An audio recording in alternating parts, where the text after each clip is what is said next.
गर्भस्थ शिशु को अच्छे संस्कार देने की शुरुआत गर्भ से ही हो जाती है और हर माता पिता अपने बच्चे को अच्छी परवरिश के साथ अच्छे संस्कार भी देने की कोशिश करते हैं।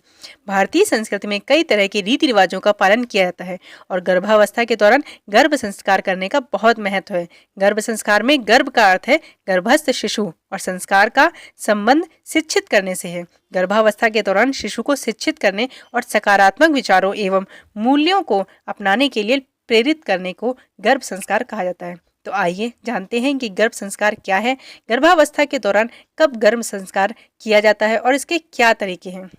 क्या होता है गर्भ संस्कार, पहले हम इसके बारे में बात करेंगे। पारंपरिक मान्यताओं के अनुसार शिशु का मानसिक और धार्मिक विकास गर्भ में ही शुरू हो जाता है और इसी समय उसकी पर्सनालिटी भी विकसित होती है। विज्ञान ने भी सदियों पुरानी इस मान्यता को स्वीकारा है। रिसर्च की माने तो शिशु के 50% मस्तिष्क का विकास गर्भ के अंदर ही होता है। भारतीय संस्कृति के अनुसार गर्भ से ही शिशु को अच्छी शिक्षा देनी शुरू कर देनी चाहिए। महाभारत में भी अर्जुन के पुत्र अभिमन्यु ने माँ के गर्भ में ही युद्ध की नीतियाँ सीख ली थीं।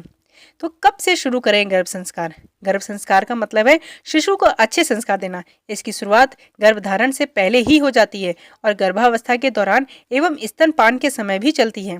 बच्चे के 2 साल का होने तक माता पिता शिशु का गर्भ संस्कार करते हैं।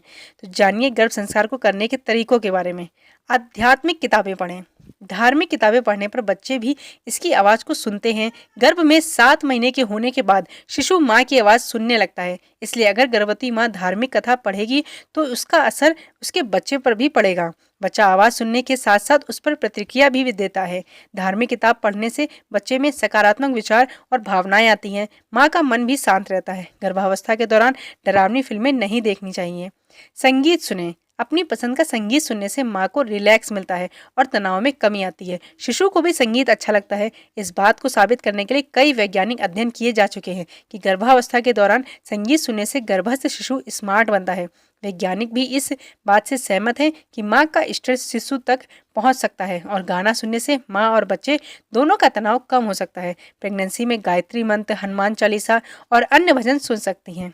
योग और ध्यान। गर्भावस्था के दौरान योग करने से प्रेग्नेंट महिला रिलैक्स और शांत रहती है। इससे नॉर्मल डिलीवरी और हेल्दी प्रेगनेंसी में भी मदद मिलती है। वहीं मेडिटेशन करने से माँ के दिमाग में सकारात्मक विचार आते हैं और बच्चा शारीरिक, भावनात्मक एवं आध्यात्मिक रूप से स्वस्थ बनता है। तो ये जानकारी आपको कैसी लगी है कमेंट करके ज़रूर बताएं और अपनी हेल्दी और हैप्पी प्रेगनेंसी को एंजॉय करिए। Thank you for watching. Radhe Radhe.